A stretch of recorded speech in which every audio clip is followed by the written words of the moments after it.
Vamos entonces a la palabra del Señor en esta mañana. Hoy vamos a concluir la serie de sermones que iniciamos hace 8 semanas, que llamamos la serie Yo Soy, y hemos estado en el Evangelio de San Juan, evaluando y revisando algunas de las declaraciones. Son 7, de hecho, 7 declaraciones que hizo Jesús, que comienzan con esta expresión yo soy. Hemos estudiado, Jesús dijo, yo soy el pan de vida, yo soy la luz del mundo, yo soy la puerta de las ovejas, yo soy el buen pastor, yo soy la resurrección y la vida. La semana pasada estudiamos yo soy el camino, la verdad y la vida. Hoy tenemos la declaración número 7 y el mensaje de hoy se titula Yo soy la vid verdadera. Y vamos a estar estudiando el Evangelio de Juan capítulo 15. La semana pasada estudiamos en Juan capítulo 14, observamos que del capítulo 13 al capítulo 17 del Evangelio de Juan,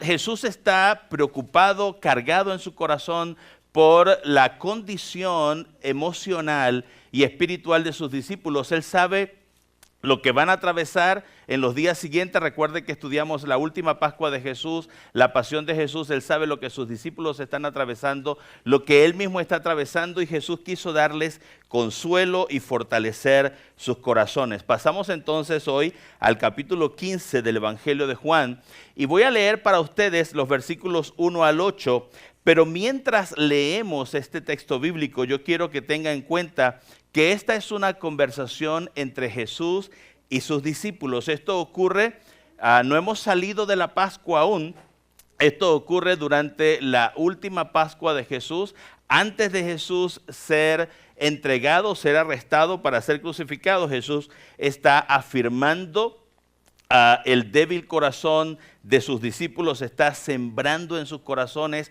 semillas de fe poderosas que van a germinar después del invierno difícil de dolor que van a vivir por la crucifixión del Señor unas horas más adelante. Y Jesús, en este pasaje que vamos a leer, Juan capítulo 15, versículos 1 al 8, Jesús usa una figura muy conocida para sus discípulos y hace una metáfora para entregarles una gran enseñanza que va a impulsar el ministerio de estos hombres después que Jesús resucite y ascienda a los cielos. En esta metáfora vamos a encontrar grandes fundamentos para la vida cristiana. Lo voy a leer para ustedes, versículos 1 al 8. Dice así: yo soy la vid verdadera, y otra vez Jesús hablando a sus discípulos, y mi Padre es el labrador. Todo pámpano que en mí no lleva fruto lo quitará, y todo aquel que lleva fruto lo limpiará para que lleve más fruto. Ya vosotros estáis limpios por la palabra que os he hablado. Permaneced en mí y yo en vosotros. Como el pámpano no puede llevar fruto por sí mismo si no permanece en la vid, así tampoco vosotros si no permanecéis en mí. Otra vez Jesús dice, yo soy la vid, vosotros los pámpanos. El que permanece en mí y yo en él, este lleva mucho fruto, porque separados de mí nada podéis hacer. El que en mí no permanece será echado fuera como pámpano y se secará, y los recogen y los echan en el fuego y arden. Si permanecéis en mí y mis palabras permanecen en vosotros, pedid todo lo que queréis y os será hecho. En esto es glorificado mi Padre, en que llevéis mucho fruto y seáis así mis discípulos. Otra vez, esto que Jesús está compartiendo con sus discípulos, esta enseñanza, es una metáfora. Y es una metáfora poderosa de la vida cristiana. Hay muchos conceptos aquí, muchas verdades esenciales en este pasaje que todos los cristianos deben aprender. En esta metáfora Jesús usa un elemento muy conocido, no solamente para los discípulos, sino para toda la nación. Jesús usa una planta de uvas, la vid. Cuando Jesús está hablando y dando estas instrucciones, dando estas orientaciones, yo imagino que sus discípulos tienen en su mente un viñedo. No sé cuántos de ustedes han tenido la oportunidad de estar en un viñedo. ¿Alguien ha estado en un viñedo aquí? o por lo menos lo han visto en fotos, ¿verdad? Por lo menos han pasado en la carretera y han visto cuando uno va hacia Texas, hay algunas carreteras donde uno ve y hay viñedos en el camino. Entonces, la idea de un viñedo y de una planta de uvas, de una vid que produce uvas, era una imagen conocida para sus discípulos. Y era un símbolo, la vid era un símbolo de la nación de Israel. Representaba a Israel y representaba la productividad de la nación y representaba también esa conexión de Israel con Dios. Entonces, en la mente de los discípulos seguramente está la idea de un viñedo, la idea de una vid, porque el Antiguo Testamento había hablado en muchas oportunidades, los profetas habían hablado de Israel como la vid de Dios. Y quiero mostrarles en algunos pasajes cómo Dios usó esa figura, o los profetas en el Antiguo Testamento usaron esa figura para referirse a Israel. Fíjense, entre los dos testamentos hay un periodo de tiempo y hubo una gran rebelión de los macabeos. No sé si conocen ese nombre, pero durante la rebelión de los macabeos se acuñó una moneda en Israel y la moneda llevaba una vid, llevaba el símbolo de una vid. Así que la vid era importante para los judíos. Cuando Herodes reconstruye el templo de Salomón, en uno de los costados esculpen una enorme vid, enorme, y la cubrieron con oro. De manera que en los días de Jesús, cuando los discípulos estaban creciendo, cuando de niños tenían la oportunidad de ir a Jerusalén y veían el templo, podían ver en un gran costado una vid. Así que es muy conocida. Fíjense lo que dice Salmo capítulo 80, Salmo 80, versículos 8 y 9. Hiciste venir una vid de Egipto, echaste las naciones y la plantaste, ¿no? Esto hace referencia al éxodo de Israel de Egipto. Limpiaste sitio delante de ella e hiciste arraigar sus raíces y llenó la tierra. Está hablando de la nación de Israel y usa la metáfora de la vid. En Ezequiel capítulo 17, versículos 5 y 6, leemos que el profeta dijo lo siguiente: tomó luego semilla de aquel país y la plantó en terreno fértil. La sembró como si fuera un sauce, junto a aguas abundantes. La semilla germinó y se hizo una vid frondosa de poca altura, volvió sus ramas hacia el águila y hundió sus raíces debajo de sí misma. Así se convirtió en una vid con retoños y exuberante follaje, hablando de la nación. Pero Israel se había convertido en una vid corrupta e inútil, y encontramos en el Antiguo Testamento muchas referencias de Dios hablando de Israel como una vid que ya no producía uvas dulces, que ya no producía buen fruto, sino que producía uvas amargas, uvas ácidas. Fíjense lo que dice la denuncia del profeta Isaías en el capítulo 5, Isaías 5, versículos 1 y 2. Ahora cantaré por mi amado el cantar de mi amado a su viña. Tenía mi amado una viña en una ladera fértil, la había cercado y despedregado y plantado de vides escogidas. Había edificado en medio de ella una torre y hecho también en ella un lagar, y esperaba que diese uvas. ¿Y qué dio? Dio uvas silvestres. Es decir, Dios sabía, el profeta Isaías lo que está diciendo es que Dios hizo todo por Israel, sacó las piedras y la plantó en un buen lugar, y Dios esperaba que Israel diera buen fruto, pero dio uvas amargas, uvas silvestres. Jeremías capítulo 2, versículo 21 dice: te planté de vid escogida, simiente verdadera de toda ella. ¿Cómo pues te me has vuelto sarmiento de vid extraña? Y también Oseas capítulo 10, versículo 1, el profeta dice: Israel es una frondosa viña que da abundante fruto para sí mismo. Se habían vuelto egoístas. Conforme a la abundancia de su fruto, multiplicó también los altares. Se había vuelto una nación idólatra. Conforme a la bondad de su tierra, aumentaron sus ídolos. Entonces Dios no está conforme con Israel. Israel es una vid que Dios plantó para que diera buenos frutos, pero está dando malos frutos y Dios no está contento con Israel. Entonces, incluso Jesús, hablo del Antiguo Testamento, pero cuando Jesús está enseñando a sus discípulos, usa esa idea de la vid para referirse a la nación. Encontramos en Marcos capítulo 12, versículo 1, que Jesús contó una parábola. ¿Recuerdan la parábola de los labradores malvados, verdad? Jesús usa la viña como una referencia y en esa parábola Jesús está enseñando y diciendo: Israel, la nación, ha sido históricamente la viña de Dios. Entonces comenzó, dice Marcos 12:1, comenzó Jesús a decirles por parábolas: un hombre plantó una viña, hablando de la nación de Israel, la cercó de vallado, cavó un lugar, edificó una torre, lo mismo que los profetas habían dicho, recuerda, con Israel, y la arrendó a unos labradores malvados. Bueno, no dice malvados, pero en la historia lo vemos, y la arrendó a unos labradores y se fue lejos. Ahí luego en la historia, usted lo puede leer, se va a dar cuenta que estos labradores resultaron ser malvados. Y en esa parábola particularmente Jesús habla de los líderes religiosos de Israel. Entonces, cuando Jesús dice: yo soy la vid verdadera, sus discípulos están entendiendo perfectamente a qué se está refiriendo Jesús. Y ahora, fíjese que Jesús no dice: yo soy la vid, ¿no?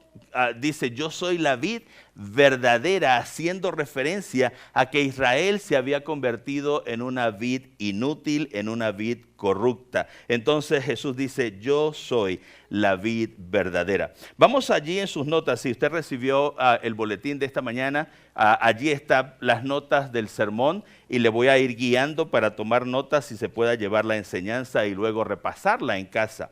Vamos a observar los conceptos y verdades contenidas en esta metáfora que Jesús te está enseñando. Número 1, vamos a ver los elementos, es el primer punto ahí del sermón, los elementos de la metáfora.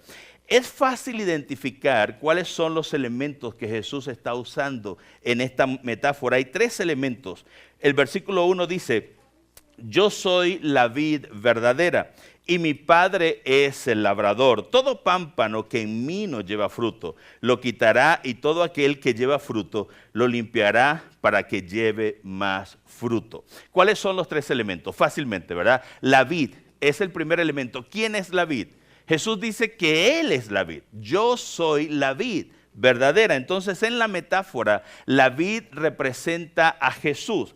El labrador, claramente Jesús dice: mi Padre es el labrador. Entonces Jesús es la vid verdadera, el Padre es el labrador. ¿Quiénes son los pámpanos en esa parábola? ¿Cierto? Dice el versículo 5: yo soy la vid, vosotros los pámpanos. El que permanece en mí, yo en él, este lleva muchos frutos. En el momento en que Jesús está narrando la parábola, los pámpanos son los discípulos, que son sus oyentes, que son los que están escuchando la enseñanza de Jesús, y evidentemente hoy día nosotros somos los pámpanos. Entonces Jesús dice: yo soy la vid.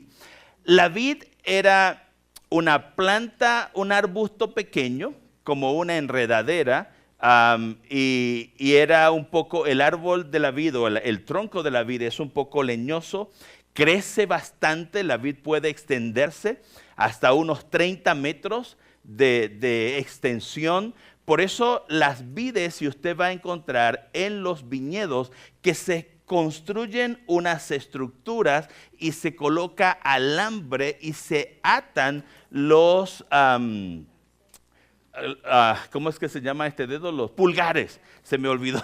Estaba pensando en el nombre en inglés, en español. Los pulgares, se llaman así los pulgares porque la vid es como una cosa así, ¿no? Y los pulgares de la vid se atan a los alambres y ella comienza a extenderse.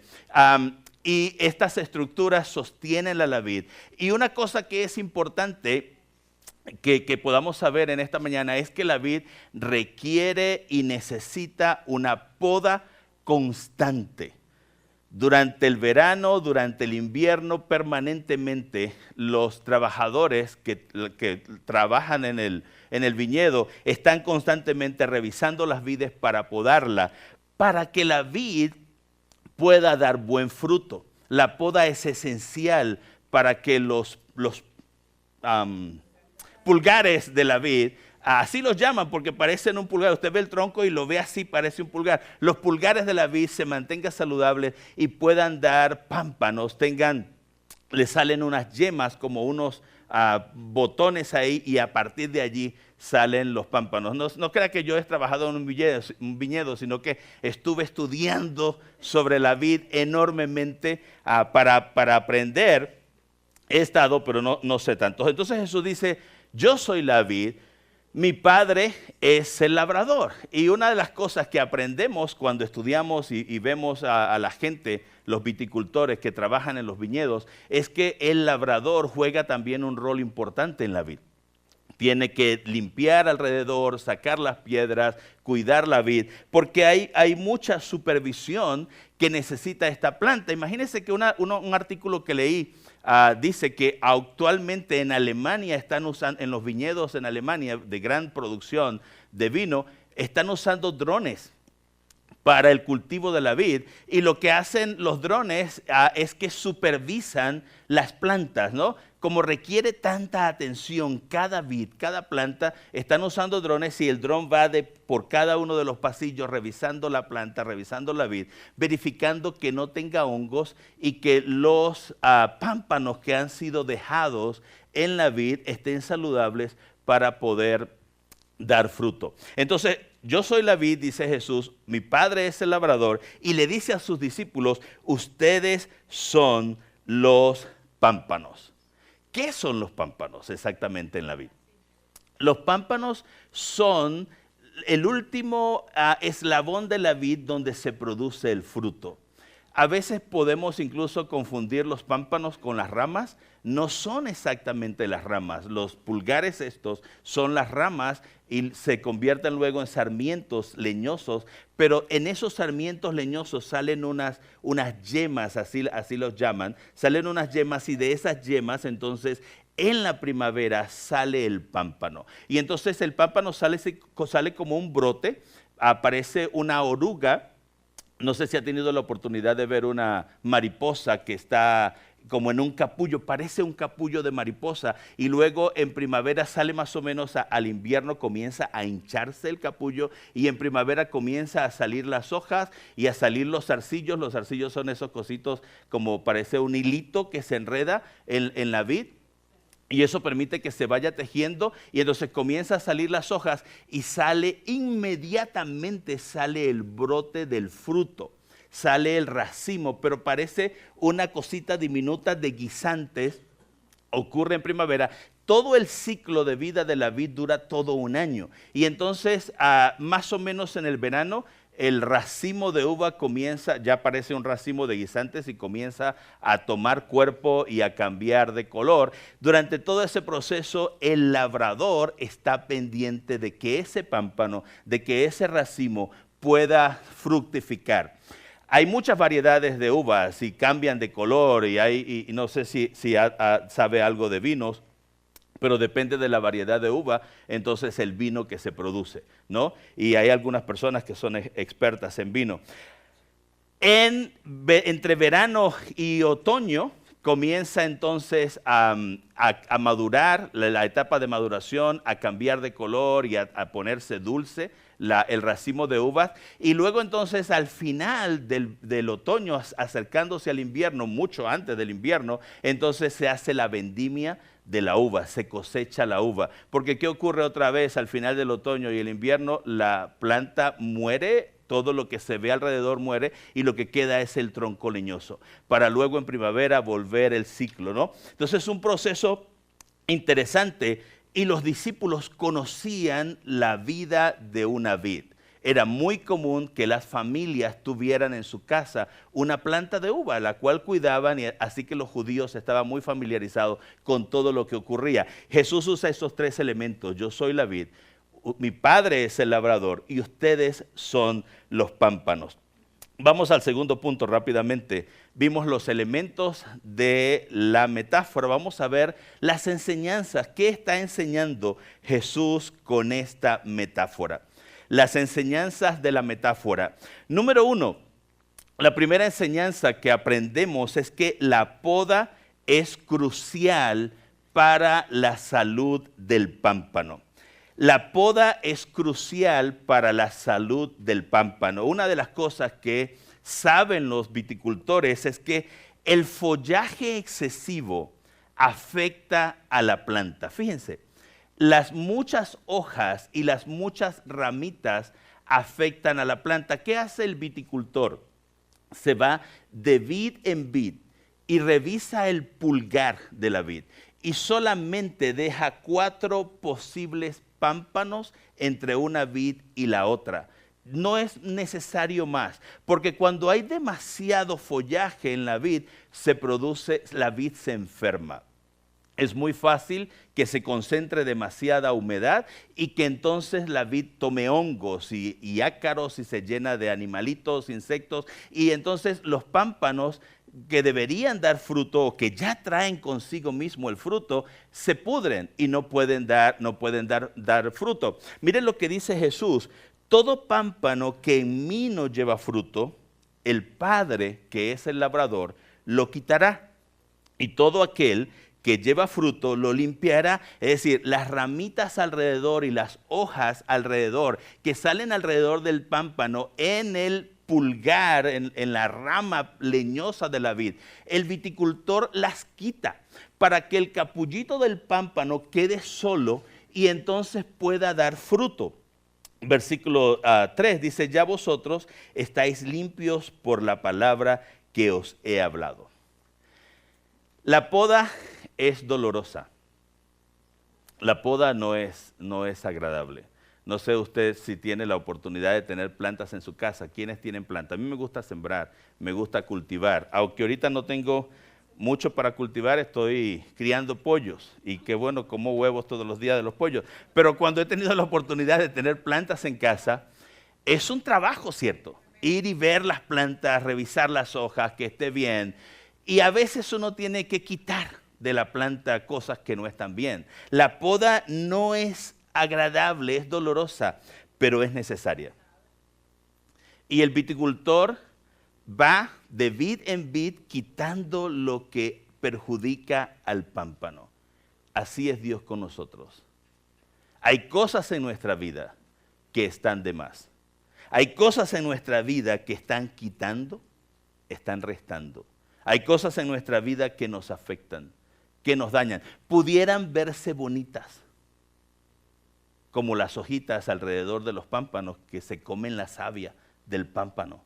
Y hay que quitarlas para que no se coman el alimento que necesita el pámpano. Hay cosas que arruinan al pámpano. Hay cosas que lo enferman. Y entonces el labrador tiene que ir y quitarlo. Y así hace Dios en nuestra vida. Hay cosas que Dios tiene que quitar de nuestra vida. Hay cosas que Dios tiene que decir: ¿sabes qué? Jerry, esta ramita que tienes aquí, te gusta y tenerla ahí, ¿verdad? Pero te está haciendo daño.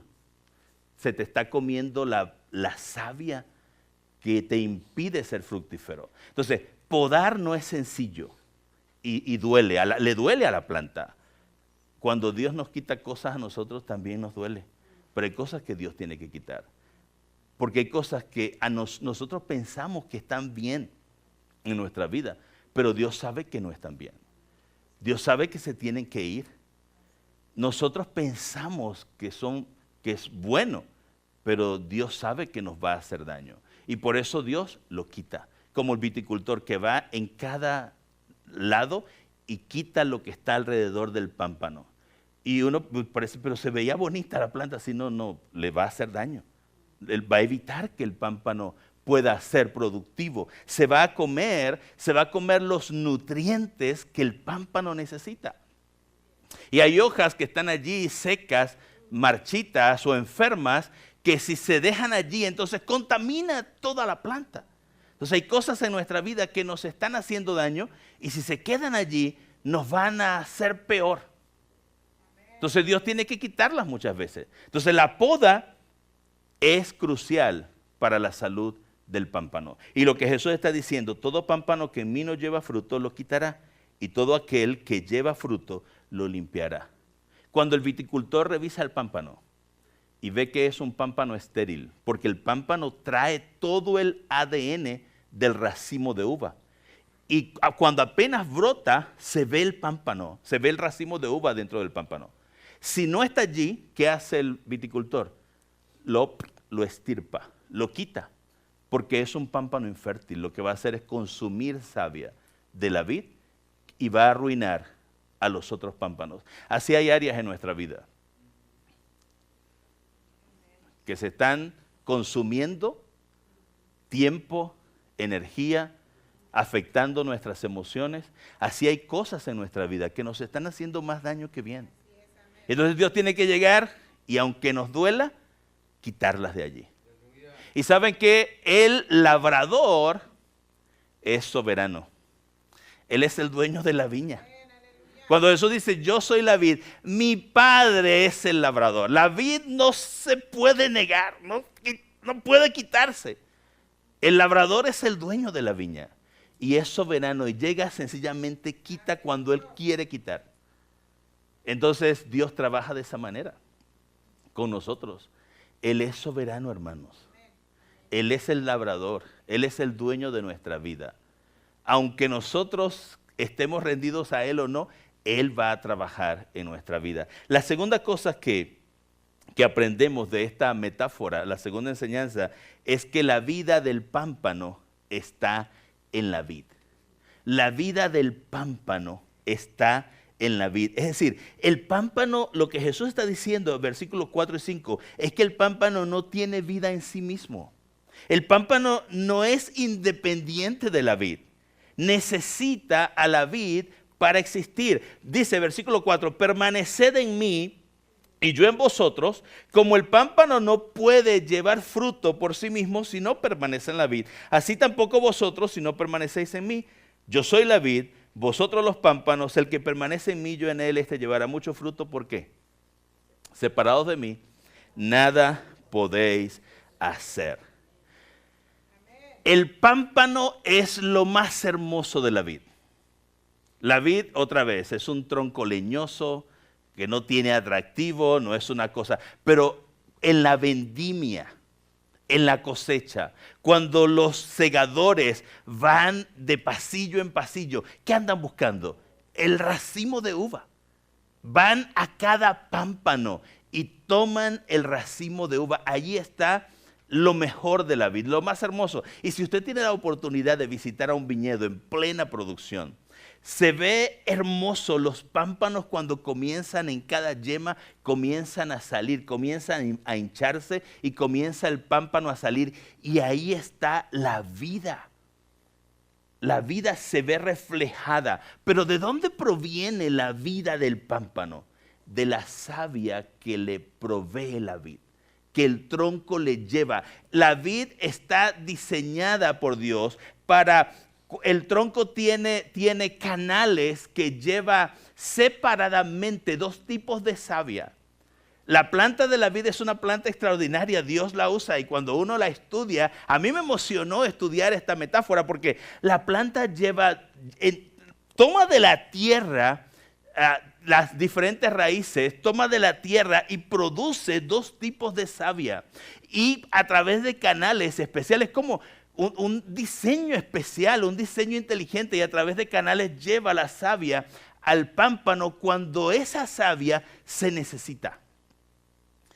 Es una planta altamente productiva, inteligente, es un smart plant, es extraordinaria. Y entonces, pero el pámpano, si usted lo saca de la vid y lo coloca aparte, aunque tiene todo el ADN para tener vida, para la floración, para las hojas, fuera de la vid no hace nada, no tiene vida en sí mismo.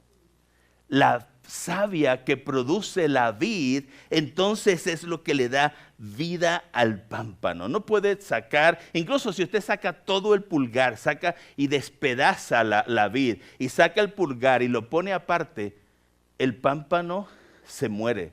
¿Sabe por qué? Porque interesantemente, el pámpano no es semilla.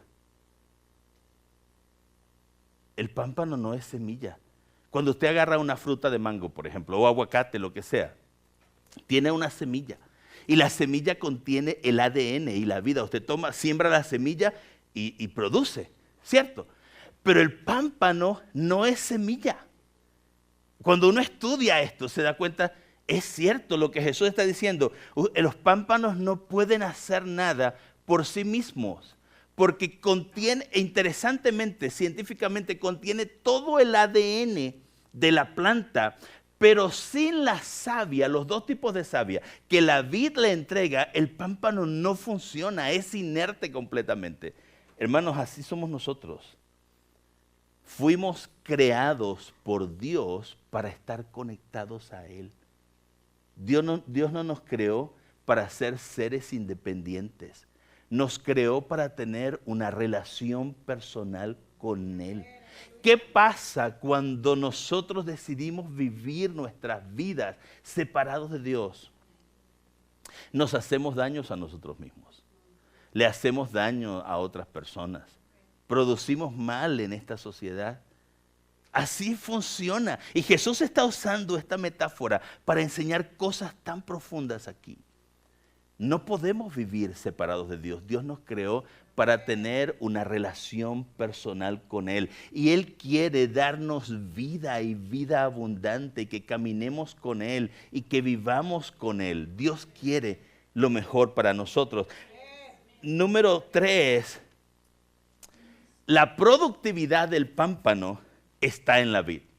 No solamente necesita la savia para vivir, sino que para poder ser productivo, para tener posibilidades de dar frutos, el pámpano necesita a la vid. Por eso Jesús dice, como el pámpano, versículo 4, no puede llevar fruto por sí mismo si no permanece en la vid. Así tampoco vosotros si no permanecéis en mí. Yo soy la vid, ustedes los pámpanos. El que permanece en mí y yo en él, este lleva mucho fruto. Si nosotros estamos en una relación personal con Dios, entonces nuestra vida va a ser fructífera, porque sabe que Dios quiere lo mejor para su vida. Dios quiere lo mejor para nosotros.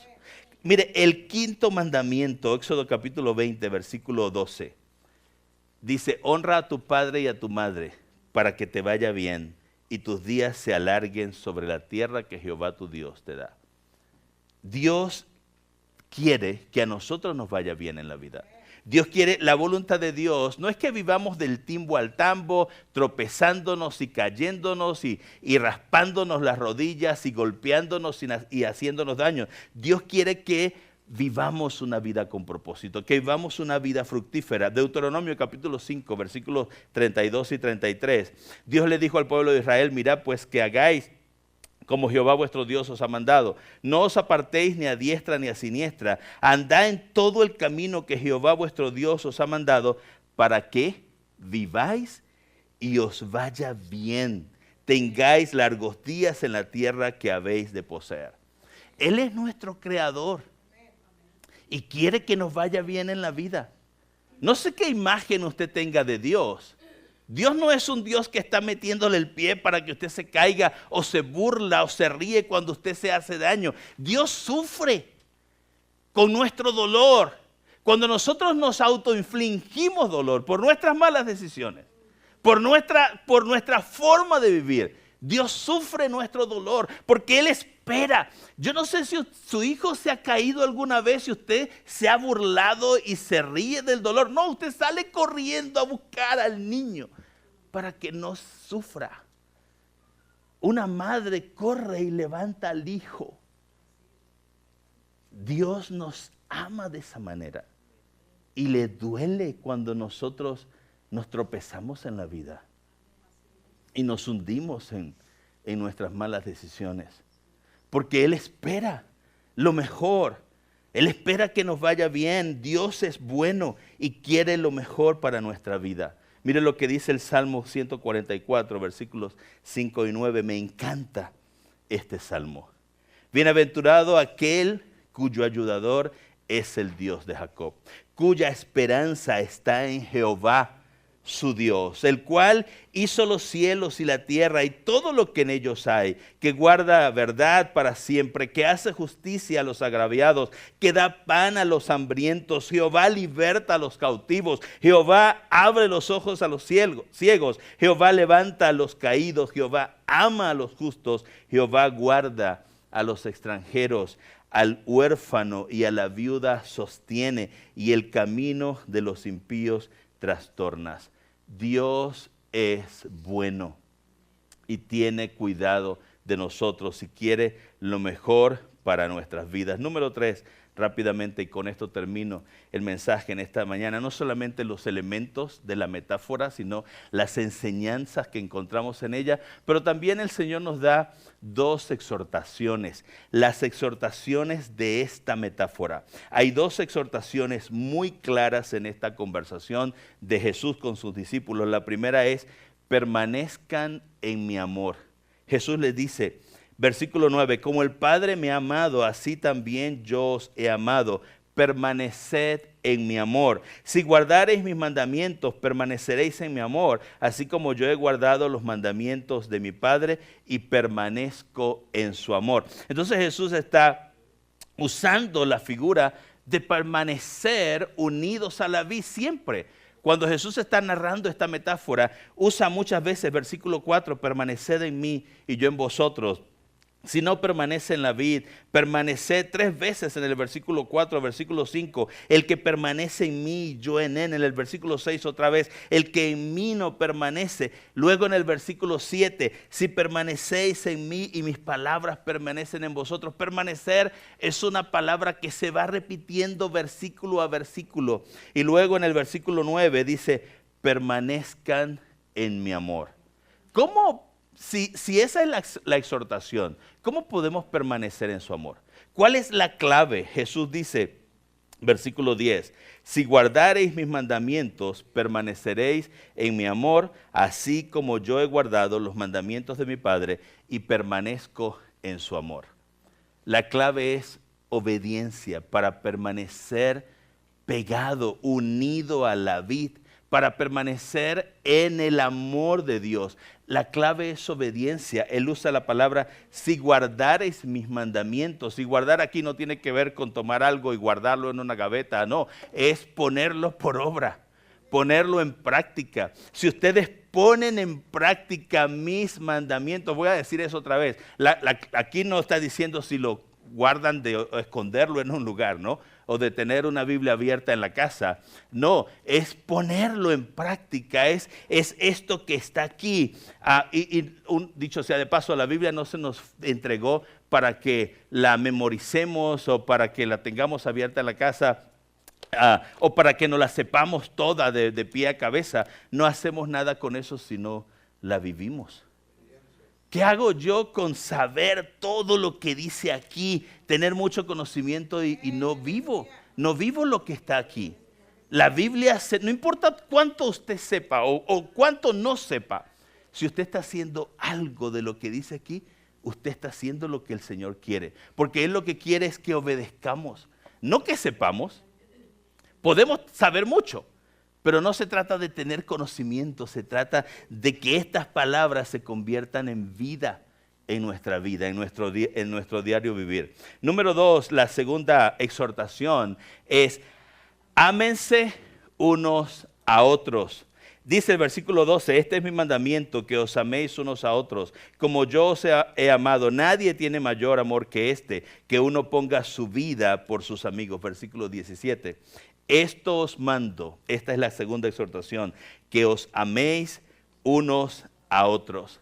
Saben, lo dije la semana pasada, lo he dicho muchas veces, la mejor evidencia de la vida cristiana es el amor. La evidencia del cristianismo es el amor fraternal. Juan 13, versículos 34 y 35, Jesús dijo, un mandamiento nuevo os doy, que os améis unos a otros, como yo os he amado, que también os améis unos a otros. En esto conocerán todos que sois mis discípulos, si tuviereis amor los unos por los otros. Jesús está orando antes de ir a Getsemaní. Y antes de ir a Getsemaní para ser arrestado, Jesús intercede por sus discípulos. Juan capítulo 17, versos 20 y 21. Y ora diciendo, mas no ruego solamente por estos, es decir, por los discípulos que estaban allí con él, sino también por los que han de creer en mí por el testimonio de ellos. Y mire lo que Jesús está pidiendo, para que todos sean uno. Y habla de la iglesia, para que todos sean uno, como tú y yo, Padre, en mí y yo en ti, que también ellos sean uno en nosotros, para que el mundo crea que tú me enviaste. La gente va a conocer a Jesús y va a creer en Jesús como Salvador cuando nos vea a nosotros amándonos. Cuando nos vea a nosotros cuidándonos unos a otros, ayudándonos en nuestras luchas, acompañándonos en nuestras pruebas, caminando con nosotros en el dolor, sonriendo con nuestras alegrías, celebrando nuestros triunfos. Estamos aquí para amarnos los unos a los otros. Por eso Jesús le dice a sus discípulos, les exhorto a que se amen unos a otros y que esto lo enseñen a todas las naciones. Amados hermanos, la evidencia de la cristiandad no es un templo bonito. No es otra cosa, sino la iglesia acompañándose en el dolor, la iglesia acompañándose en las necesidades, la iglesia acompañándose en las luchas, la iglesia celebrando los triunfos de cada familia. El egoísmo no debe ser parte de la iglesia. La envidia no debe ser parte de la iglesia. Debemos amarnos, llorar con el que llora y reír con el que ríe, gozarnos con el que goza. Entonces, eliminemos de nuestra vida y permitámosle al Señor que quite de nuestra vida todo aquello que no está bien. Vamos a orar.